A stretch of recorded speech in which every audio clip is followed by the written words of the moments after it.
coincidence, or is it something happens for a reason? No doubt, things do happen. They happen every minute of every second of every single day. Throughout our lives, we are left with not only the choices we make, but we are also affected by the choices of others. We don't control our destiny. It's mostly left up to the idea of circumstance.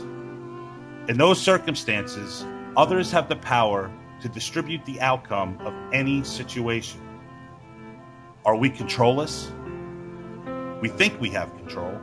It's up to you, right? That's what I've always been told.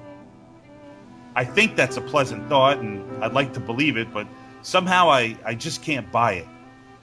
There's way too much happening. Somewhere, right now, some complete stranger may be getting ready to decide the fate of my very existence. Frightening? Maybe. But do you really want to be in absolute control? Do you think you are? I mean, that's what's frightening, that you think you are. You think it's really up to you, but it's not.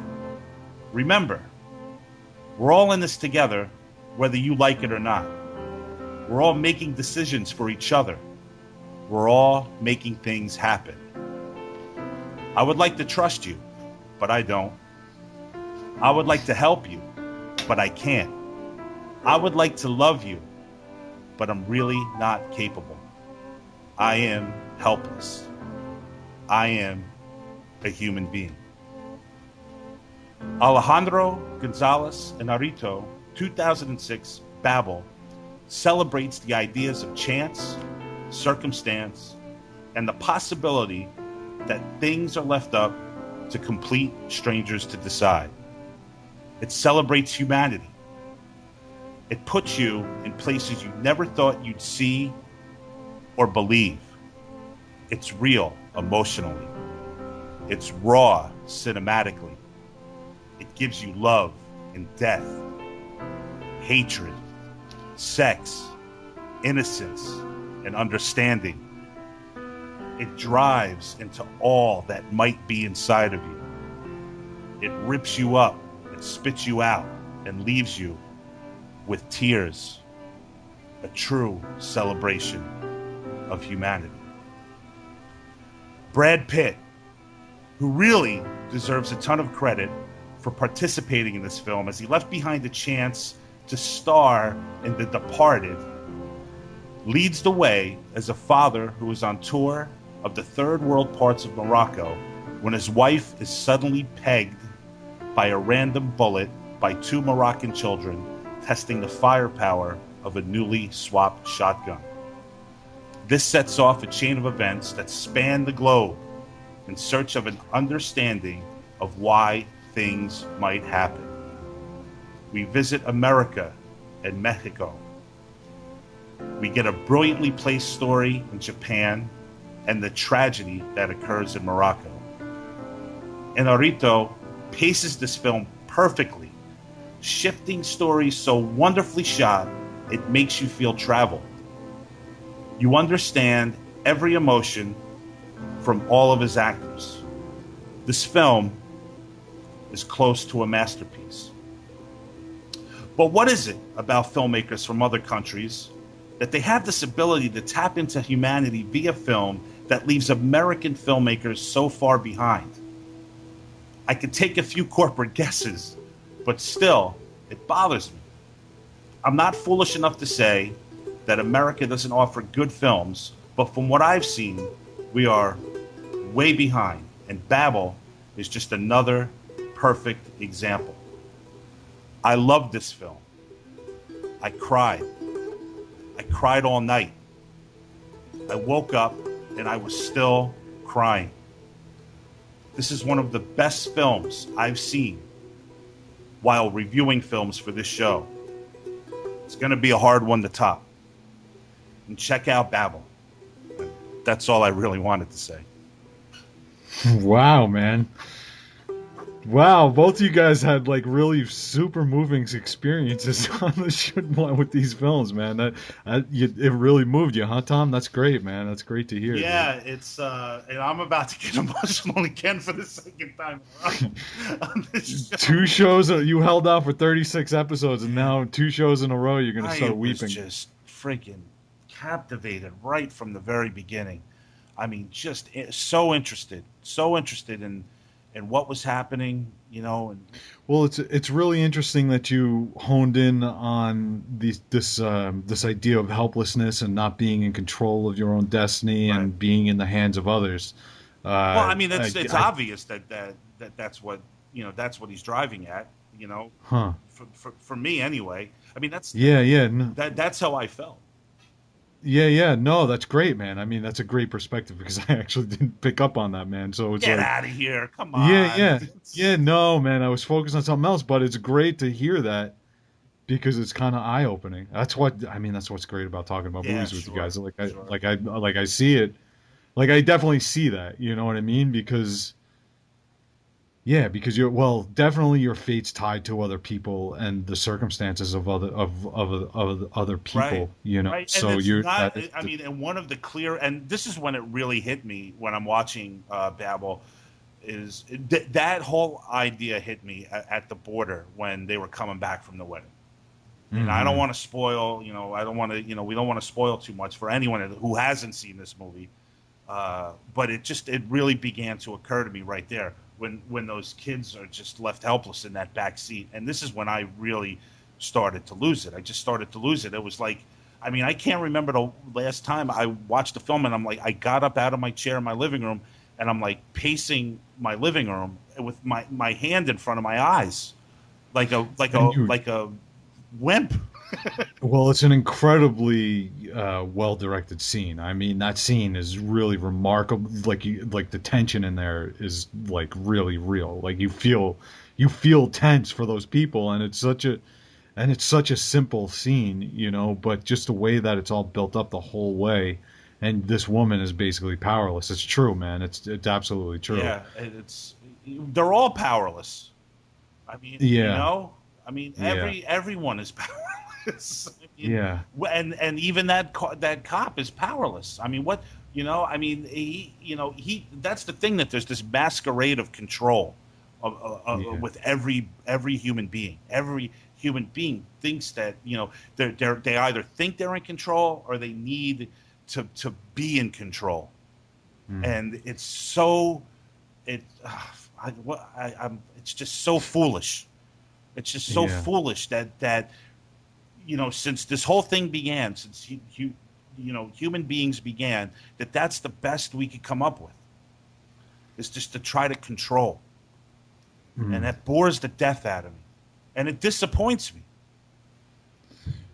What disappoints you that people are continually trying to control one another Yes, and and be and in control of a situation that there's no way that they can be in control of. right, right, and yeah, exactly. Well, are you one of the people like uh, I certainly know people that are have serious control fears and issues and like like it's very difficult to relinquish control.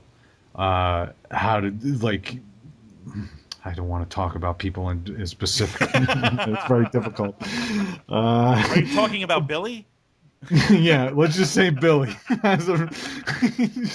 Well, somebody I know has, like, like it's just like a childhood trauma happened, and it was something that was never been able to grasp. So a lot of their lives are fashioned around a fear of not being in control of the situation, and it causes severe Of anxiety, course. like severe anxiety because they're in constant fear that they're not in control Right. and that they can't ever be in control. You know, uh, is that something that you contend with in a manner, or is it more like you're affected because you feel sorry for people who think that they're the foolishness of them trying to I be in think that control? humanity, all like for the most part, boils down to people wanting to be controlled. Either like first and foremost, people. I mean, that's why religion is so popular. because people want to believe that there's someone in control of Yeah. what they're doing and what the outcome of their lives are. Right. And that Yeah. that is, that's extremely disappointing. I mean, how Yeah. could it Yeah. not be? I mean, you two, Yeah. both of you are intelligent human beings. I mean, you both have to find this concept absurd, and that it's so popular. I mean, it's beyond popular. It's just the way it is. Well, yeah. Well, it is easy to think it's easier to have blind faith and think that there's somebody in control of things. Yeah, we've had this discussion before for sure. Then the problem is that when you start to see through that and realize that there is no like giant man-like person, pushing buttons and Listen, yeah, I mean this guy, like even with the Japanese girl in this film, I mean she wants to be in control of herself, I guess sexually. That she wants to be wanted by someone, and she's going out of her way to try to control that. But Mhm. it's not up to her. That's up to someone else. For someone, it's not up to her to decide if someone's going to find her attractive. That's up to someone else. Only someone else can do that for her. Only someone else can control that for her. Yeah. And Only someone else could make that fate happen for her. And she's like going out of her way to push it and push it and push it. And that's sad and and scary. and even the opening scene, that person's life is basically in the control of those two kids who were shooting on a mountain range. Exactly. There's absolute And that's and just then accident. Like, yeah, but they hold that person's fate in their hands, and then they're stuck in that town where they're completely and powerless, that's what this dude essentially. is like. I think, and that's what I think he's driving at. And Well, let me uh, posit another take on it. The take that I was sort of focusing on when I was watching it, and then we'll see what Billy's got to say because he's obviously the authority here. As the person most in control of myself and everyone around Well, okay, so actually, I will throw this out to Billy earlier than that. The Tower of Babel is like a mystic tower that people built in what is it, the Old Testament or something, where they were building a tower to God, but then it crumbled because of the miscommunication of the different peoples who were trying to build it. Was No, that there something? was in Old Testamenty times, everyone spoke one language, and Hmm. this was after the flood, and everyone was the earth was repopulated, and in celebration of their ego, they said, "Let's build a tower that'll reach into heaven," and God said, "No, you're too arrogant," and he destroyed the tower and confounded the languages, and broke everyone's language into multiple pieces. So there was confusion on the earth after that, and the name of the tower was Babel. Okay. All right. So God, the multiple languages came Because after it was a because judgment by God. and the sin was pride and The sin was arrogance. pride. Yeah.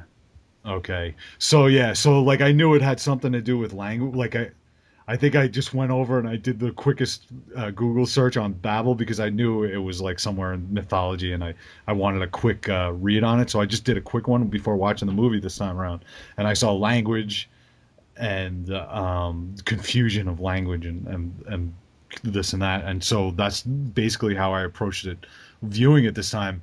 And to me the film is actually about a breakdown of communication where everybody in this film is putting each other in harm's way or not or like everything that happens to the various people in here, they're in danger, they're suffering. Okay, so there it is. All their suffering is due to an inability to communicate properly. So if you take a look at that as from like even the perspective of everything that happens with the Brad Pitt and oh shit, her name. Kate Kate Blanchett. Blanchett. Kate Blanchett, her their situation, they're essentially there's a breakdown of communication the whole way between them and the people of that country. Obviously, And they there's a you could breakdown tell of that they were communication. struggling just communicating with each other in that scene at that restaurant. Right. Yes. And then you think about the failure of communication at that scene that you were so moved by them crossing the border, where they were trying to communicate just what was going on, Right. and their jokes weren't communicated properly, and then Right. and nothing was communicated properly. Right. And like even like them being going in, there was no communication between Brad Pitt and the housekeeper, which led them to go to Mexico. And there's obviously a complete breakdown of communication in the deaf Japanese girl who just wants to feel love, and Well, who wants it's somewhat impossible for her to communicate instantly. right, right, Wow. Yeah. because Yeah. Well, Joe, you're certainly onto something. Billy, what are you thinking?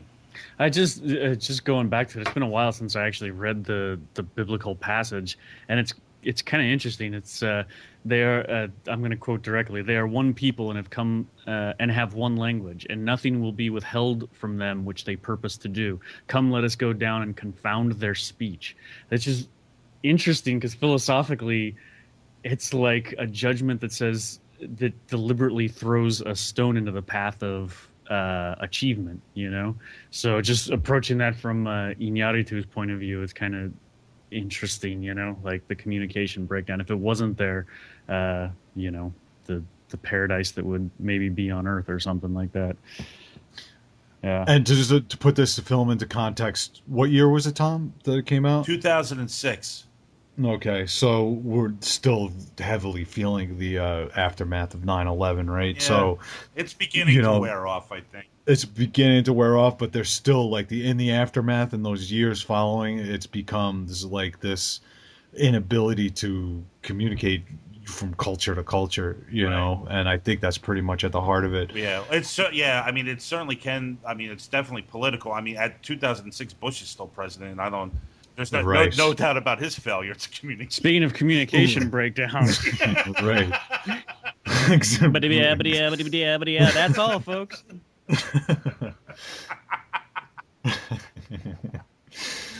Oh man. Sorry, I may have tipped my political hand there. Well, Billy, you listen to my take on it and Joe's deeper take on it. But I mean, how do you? I mean, what are you thinking? Listen, man, it's tough for me to review Iñárritu's films because there's a gene missing that they don't hit me in a very profound way. So I don't know what it is. I can't get into his stuff too much, although Beautiful I thought is amazing. I thought that was a really, really amazing movie. I think that the base level of Babel is about communication and language breakdown, but I also feel that it's preachy, and I can't get into it for that reason. And I can see that. I think that I feel like the situations are contrived. I feel like there's a lack of drama that bothers me for some reason. Really? Yeah, things just sort of happen, and I don't always buy the reasons for things happening in that movie. It reminds me a little bit of the way Lars von Trier will contrive a situation to prove a point. So yeah, it doesn't really hit me on that gut level, which is interesting because I've seen Babel twice now. And I just watched Amores Perros today. Right now, that film is in. Have you seen that one? No, but I read about it. It's kind of like, is it structured the same way? Is this one? All three of his first movies are exactly the same movie remade. So really, the Amores Perros is interlocking stories set in Mexico City around a car crash. Mm-hmm. And then 21 Grams is right. More personal interlocking stories also set around a car crash. And then this one is not a car crash, but a gunshot through a bus. And so they're all pretty much telling the same. Pretty much the same structure. Yeah, the structure's the same. Yeah. But again, going to the theme, like if we were gonna go to the theme, Moros Pedos, it's funny. What movie, Joe? Amores Perros, whatever. Dog love, I think it's It's called. I've seen it translated as "love is a bitch" Love is a or bitch. "love dogs." Love dogs. Yeah, I Yeah. don't know. I don't know how. I don't know. What it is Yeah. in Well, English. yeah. I mean, the theme is different in that film. I liked the first one. I liked the Love Dog movie actually, and it took a while. It's a really long movie. It's 146 minutes, and it took at least an hour for me to start to warm up to it. And then kind of by the midpoint, you're realizing there's something going on here, and it was more affecting. But even that, I feel that the flaws of it are its contrivances. I don't know why, but I don't believe the characters in his movies.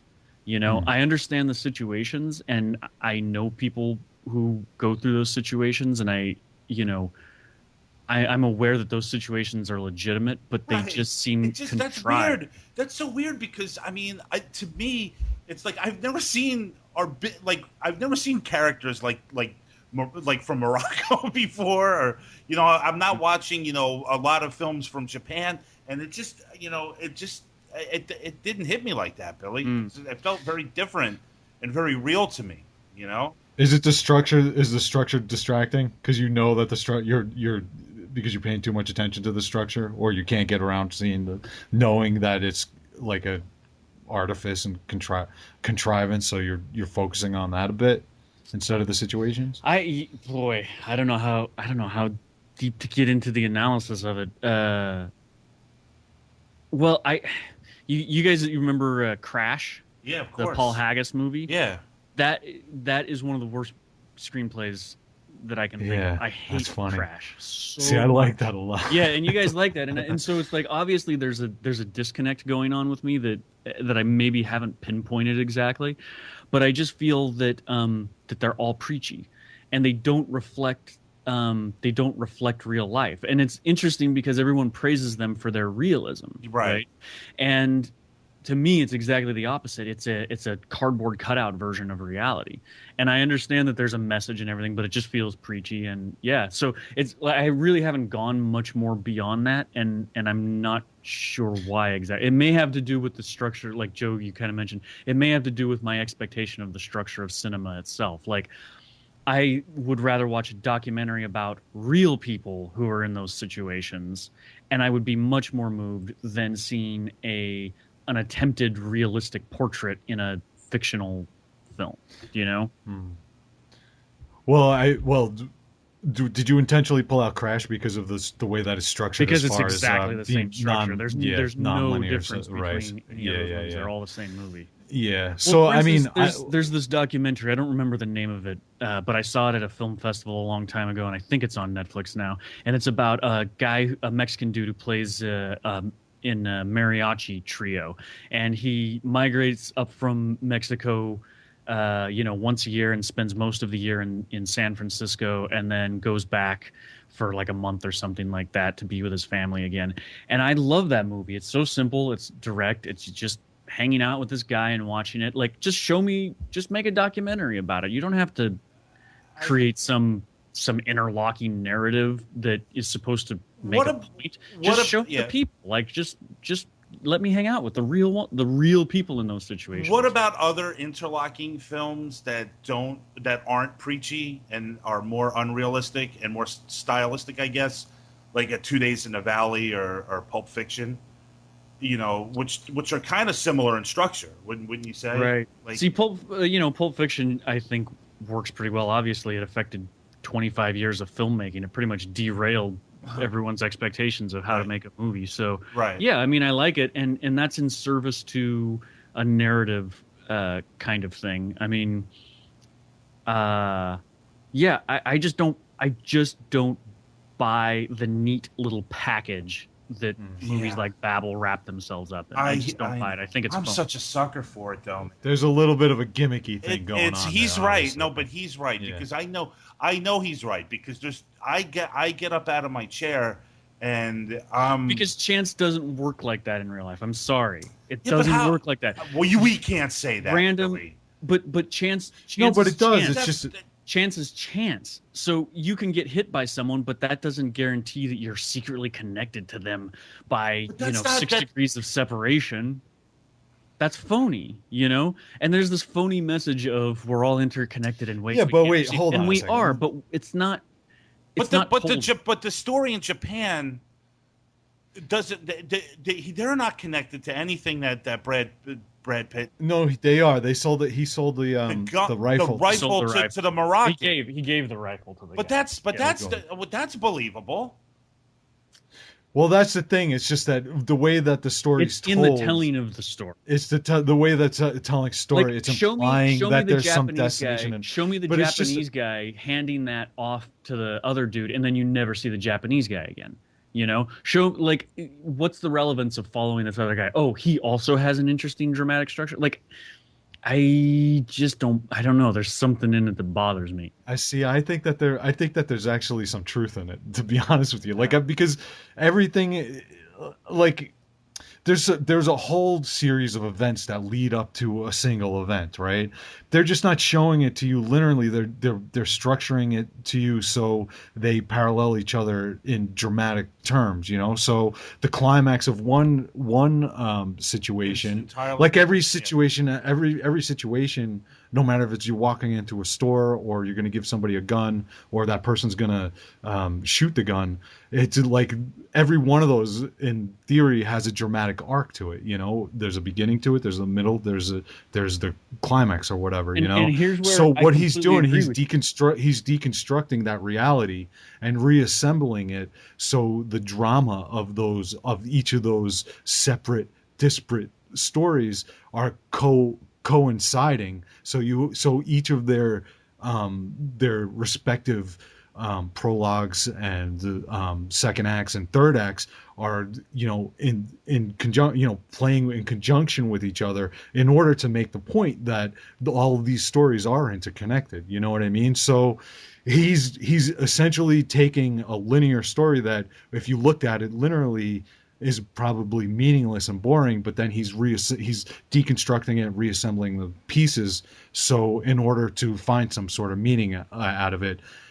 And maybe this is where your issue is, that he's not finding it, he's creating the meaning out of it, you know. And so hence there's like a sense of artifice in the way that the story's constructed. Does that make any sense? I just don't believe any of the characters. Like and I don't. This could be an issue of direction or writing, but for instance, the dialogue when Brad Pitt and Kate Blanchett are introduced is awful. It's so awful. Like, they're sitting there in this under this tent ordering food, and they're looking around and the wind is blowing, and Kate Blanchett shakes her head and she looks at him and she says, "What are we doing here?" It's such a stupid fucking screenwriter thing to write.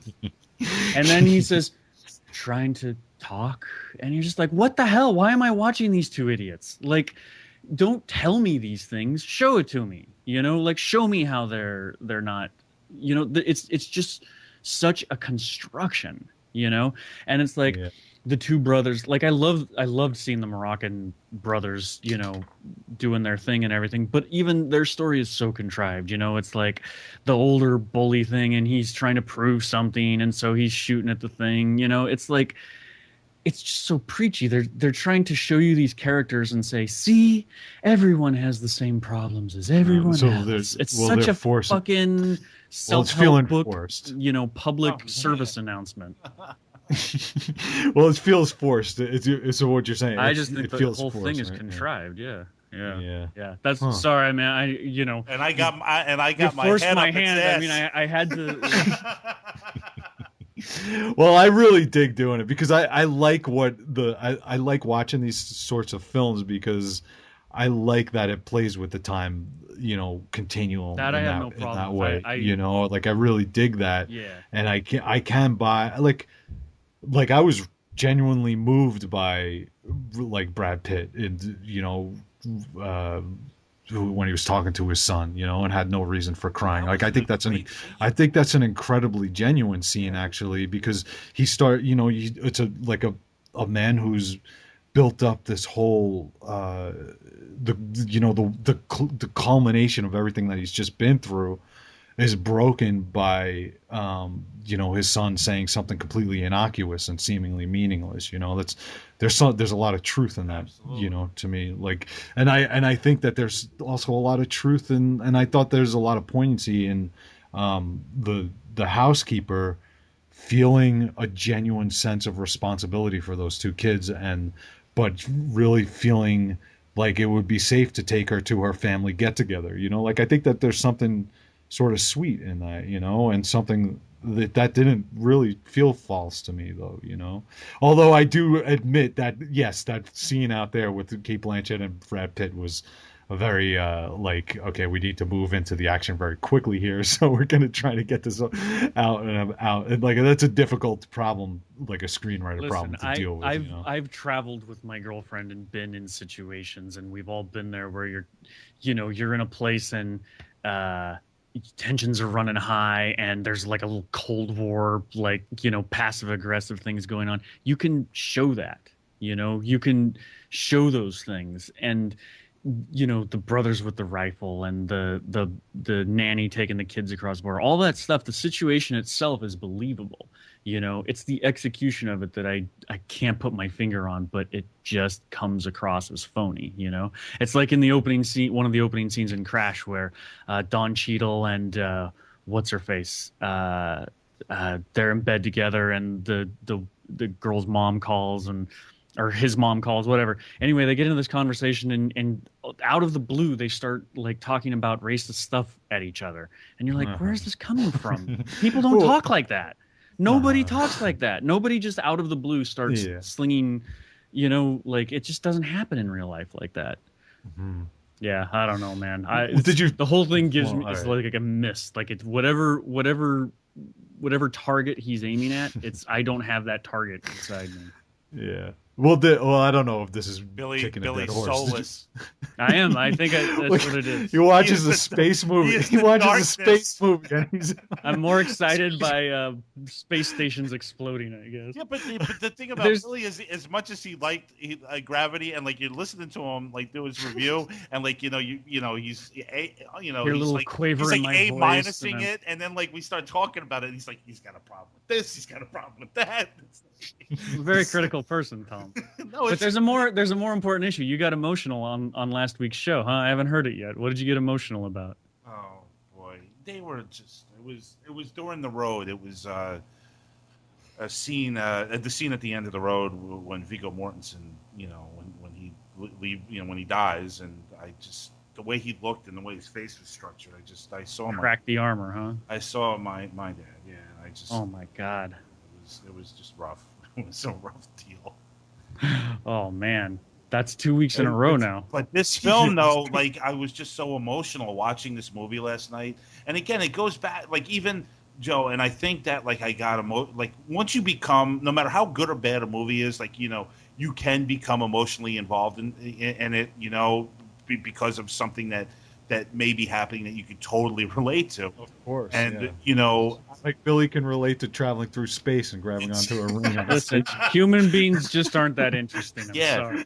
yeah, like lightsaber duels, and they're all that stuff. Oh, Anything with rockets in it, I'm But okay with. that kid, he looked like Turnip Head. He reminded, and once I saw that kid's fate unraveling, like, and all that stuff was going on with him, I just got so emotionally wrapped up in this movie, and it just swept me into it, and then it it became bigger than just watching a movie to me, and I Of appreciated that. And something, whether it's sappy or contrived or pushed or preachy, this dude, as a writer and director, he pulled me in, and Yeah. I have to give him kudos for that.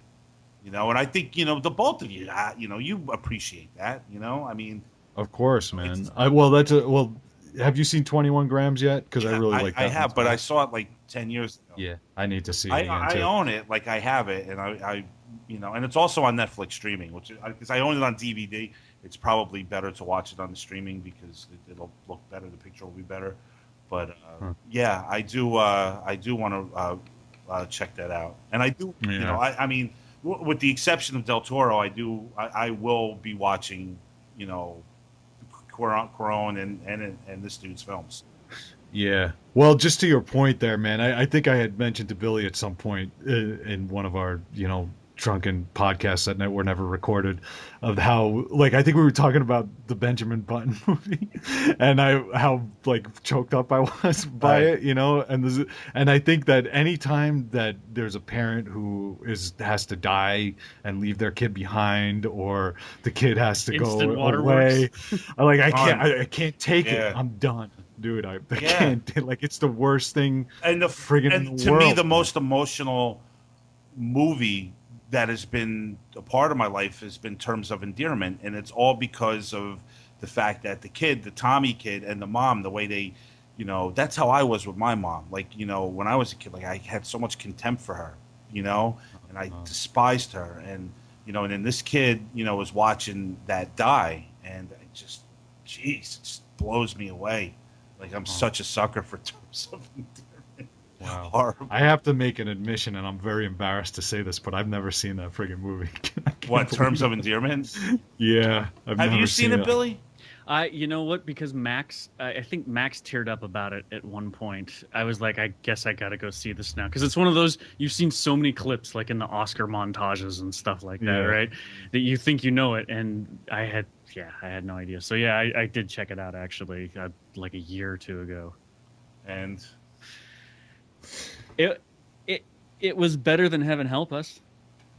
Oh Jesus, that's a glowing endorsement. I love the Heaven Help Us review.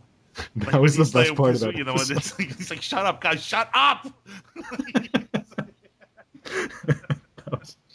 That was the best part of the whole episode.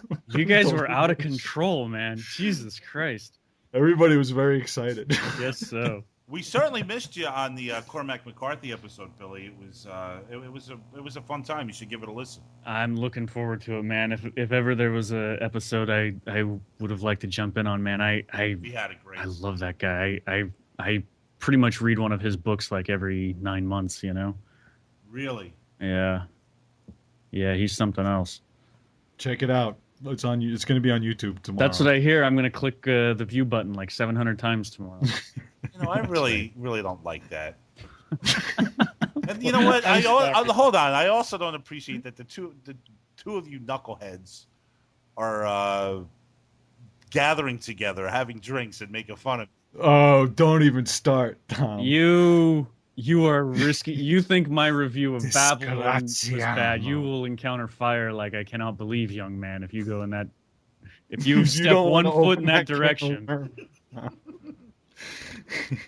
Well, now that you said it, I mean, you can't, like, if people are actually listening to us, you got to explain it.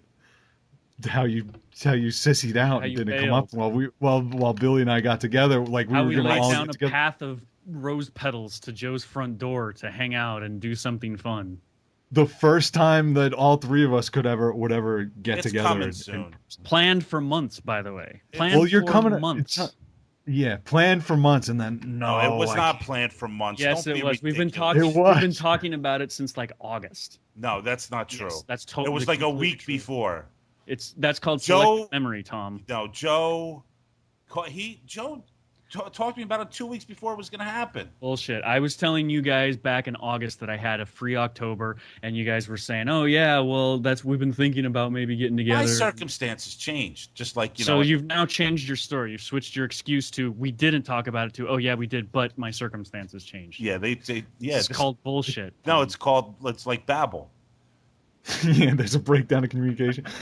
Well, that breakdown in There's a communication. breakdown in the communicator. It did make me feel really shitty, Tom, and I'd let you know that on the That was the worst. You think after coming home from my shitty ass job, I just walked in the door. It was like 9:30, and my phone. I get a text message from Christiana, and he's telling me how disappointed he is in me, how I've ruined his life, and ruined his birthday, and just how You didn't ruin my birthday. It basically was I'm just a nothing to big do with my ruiner. birthday. But I mean, Listen, man, I try to go out of my way for my friends, and when I feel like my friends sometimes, it's not even me. It's just that, like, if it's inconvenient for you or not, like when people I feel like just can't be bothered to get together and that kind of thing, that really annoys me, especially when I try, like whenever I can, I try to go and do something a little bit extra, and it just made me feel shitty, to be honest with you. Yeah. Well, I like living with that, Joe. Well, we worked it out, Tom. And you know what? It all comes out of love because I want to see you. You know what I mean? That's the too. nicest slap in the face you'll get in your whole life, Tom, is I'm disappointed and hurt because I like you and want to hang out with you. Well, trust me, I love hanging out. You don't know how to take love. I'm sorry. I don't know you that well, Tom, but you don't know how to accept love. Oh, you want to hear not just, oh my God, Bill, I can't believe you just said that because we were having the last text exchange that we had a few days ago. We were going back and forth. He's doing the posts on the show now. So he says, Joe, I think I got it. And so I said, Joe, all right, I think I got it. He says, I think I got it. So I said, okay, Tom, let me check it out. And then I text him back, Tom, good job. I love that you guys are doing your own impressions of yourself now. So I said, Tom, good job. And I said, I also just read your Facebook text, and I want to tell you that there's no reason why you shouldn't be writing the write-ups, because he wants me to do the write-ups, like he'll do the post, but he wants me to do the. And then he goes, Joe, my writing is minuscule. What did you say? It's minuscule compared to yours. And then I said, yeah, that's the compliment that I'm looking for, Tom, that I'm fishing for, Tom. He's like, fuck you. Don't make fun of my Facebook page. I'm like, Jesus fucking Christ, man. I try to give the guy a compliment, and he thinks I'm insulting him. What kind of fucking maniac? Incapable of accepting love, Tom. Yeah, it's obvious. It's to learn. You need to learn. You need to learn to do it. It's not you. That's why there are people who love you. Yeah, man. I hear you. Every relationship I've been in, it's been a failure. You know, well, you just have to listen, man. Try to look. I said this on that Max show, and I thought you were going to get all upset about me about this, man. But it's probably the truest thing I've heard in a song lyric in forever, man.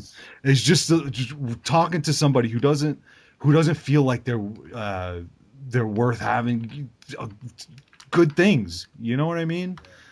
And I just want that for you. That's all. It would make it easier on me if you could accept it. No, well, that's the thing. It's all about you. Exactly. There you go. Full circle. Well, now Dave was making comments on the last show, speaking about the last show, how he thought that maybe he was going to be getting let go of the show, fired from the show. Right, jokingly, Joe. Let's I know. let everybody should know that. Yeah, jokingly behind the scenes, he was saying it on air. Right, he was saying it on air, and then he said, like, he was joking, like he thought, like, he was in danger, like you had sent him a message, like you wanted to talk to him, right. And he was like, he's being like paranoid or something, and then he says, is this how I get fired? And he was joking, it was funny, but now people are going to think that there was some truth in it because he's not coming out. He was scheduled to be on the show, and he's not here. No, right? Dave is not here, and Dave unfortunately has to take some time off from the Cutting Room Movie Podcast to get some stuff in order. So we will miss Dave. And Dave, and let me say this. I mean, Dave. Dave's been with us. For almost a year now. I mean, honestly, like he really became a part of the show. There's no doubt that his work on his intros were nothing short of just great. His contribution to the reviews were excellent. His humor was on par with Max's. Let's be honest, Tom. They were better. His humor is definitely better than Max's. Yeah, probably. I think there was more sophisticated. There was a run where that Dave was having that I looked forward to Dave's humor more than Max's. Well, I hope the Max way is listening right now. The current trend, the current trend in the show, it just sounds like what's just happening recently on the show. It sounds like you're just a hell of a lot more comfortable when Max isn't here. Tom, is there any truth to that? Absolutely not. I think that when he is here, I am more on the ball. I'm more focused, and certainly have more control, which is what I'm after, over everything that goes on this program. So no, it's actually quite the opposite. It's false. All right. I'm just trying to kicking the hornet's nest around a little bit. I do miss that prick. I miss Max too, and I will miss Dave, man. Certainly, yes. Yeah, he did. He brought a lot to the show. So Yeah, Dave, and hopefully, come back. please come back, Dave, and I hope everything works out for you. Uh, yeah, Joe, man, he was great, and he's a friend. Yeah, and I was trying to get him down here. It was very funny when he was making fun of me, my New York accent, which I guess is becoming more pronounced as the days go by. Joe, we got Barassa back. Yeah. Nobody. Well, that's what I told Adam when we got him on the show last time. I was like, it's like the Hotel California. You could check out, but you can never leave. Billy, you gotta love being back, right? I love the show. I never tire of it. I think the best. I think the best lineup is it really is the three of us plus Dave and Max. I think that's like an extraordinary rotation of characters. So Yeah. I hope they make it back soon. Yeah. Well, Max is going to be back on the next episode. Nice. Yeah. So I mean, it's our big Halloween's right around the corner, guys. Now, are the both of you getting ready to watch? Like a nonstop diet of just scary movies, slashers. See, you really have an aversion. Like, I think that like that run of our beginnings at the Horror Palace really gave you an aversion to horror films. I think let me tell you why. And I've thought about this. I think it was because that whole I had to when we first went on there, I had to present myself like as if I was like a true horror fanatic. Like that's all I loved was horror. Because everybody else on there yeah, was it's just like I had that's how everybody else. And I was lying. I was lying to everyone. You were living a lie, Tom. It was difficult. It was bringing me down. It was bringing you guys down. How long were we on Horror Palace? Like 9 months? Yeah. Like it seemed like shows. a year and a half, like 2 years or Right. something. And it was like when it was all said and done, it was like 9 months. It was not that much, right? It was 20 shows. 20 shows. So probably 60 horror films. But Tom, you brought out a lot of horror films that I've never seen. Like I Texas I was Killing really happy. Yeah. Apollo 18. Well, I still have it on my list that I go look at those Reanimator films because you brought those out. Really, like yeah. I'm like genuinely interested in seeing them. I love Reanimator. I wasn't on that show. I love Reanimator. I think it's great cinema. The thing I want to ask you, Billy, is during your Gravity review, you mentioned The Right Stuff, and you mentioned 2001. You didn't mention Apollo 18. I know. I dropped the ball on that one, Tom. Sorry. There are space spiders in Gravity. Everyone, don't worry. I'm sorry, moon spiders. Moon spiders. That was Joe. I think that was the first movie that I reviewed for the cutting room that I completely just went off on. That was a lot of fun. Has that one been released yet? It was that. I don't know. Yes, it has been. I think it has been, and it was like almost back to back. I had that, and then the Billy just mentioned the Texas Killing Fields, which was just the biggest. You also you were like there were all these Freudian slips coming out where you were, Netflix recommended the wrong movie to me, and it was very clear that you were tired of reviewing horror films and you were trying to shoehorn any non-horror film into the schedule that you could, and you're like, IMDb fucked me over again. Like, that Billy, I hear what you're saying, but it's real. That's not true. It's really not true. I think at the end of the Horror Palace experience, I mean, we were certainly trying to, I guess, just kind of like put a square peg in a round hole. Yeah, I think we were trying to do something different. We were definitely trying to be a little bit more challenging with what horror really is. Hence Deliverance. Things like that. We tried to mix it up a little bit, but I think one of the last movies that was brought to the Horror Palace that we reviewed was Joe. What was that? Nostradamus, the man who saw tomorrow. Like I was selling that as a horror movie. That was really pushing it. But one of the best things that was said right after we left Horror Palace. We were reviewing Ordinary People, and Max introed it, and Max was claiming that this could arguably be a horror movie, like a paranormal horror movie, and he believed it.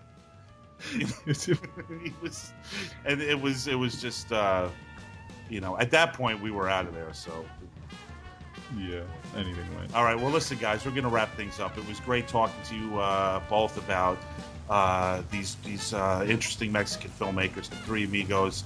I had a really great time, Joe and Billy. Thanks a lot for joining me tonight. Lots of fun, bro. And we'll see you shortly, Bill. You'll be back not on the next episode, but on the episode after. And Mr. Joseph Christiana will be with me once again on our next episode. Joe, I'm really looking forward to this. I mean, I don't want to make promises, but I want to tell our listeners this Halloween Spectacular is, it's our second one. There are good things coming. I really feel that. We got boy. Max. We got some good stuff going on. We got some great movies. The Cutting Room Movie Podcast is brought to you by Christiana Productions and New Media Limited. The show is edited and co-produced by Joseph Schreck, thanks Joe, and produced by Thomas Detloff and Joe Christiana. You can follow us on Facebook at the Cutting Room fan page, and follow me on Twitter, Thomas Detloff at Cutting Room Show. You could also check out Joe's film work at ChristianaProductions.com, Max's Bowler Hat Productions, and his Mimosa podcast show, MaxCookAndTheCounselor.com, and Billy's Photography for Hire site, WBJPhoto.blogspot.com. Our next episode will be out on Thursday, October 31st, and that is a spooky time of year. And it's our second Halloween Spectacular, and Max Cook will be giving out the tricks and treats as we review Helter Skelter, Henry, Portrait of a Serial Killer, and the 2012 documentary West of Memphis. Until then, we are over and we are out. Ciao.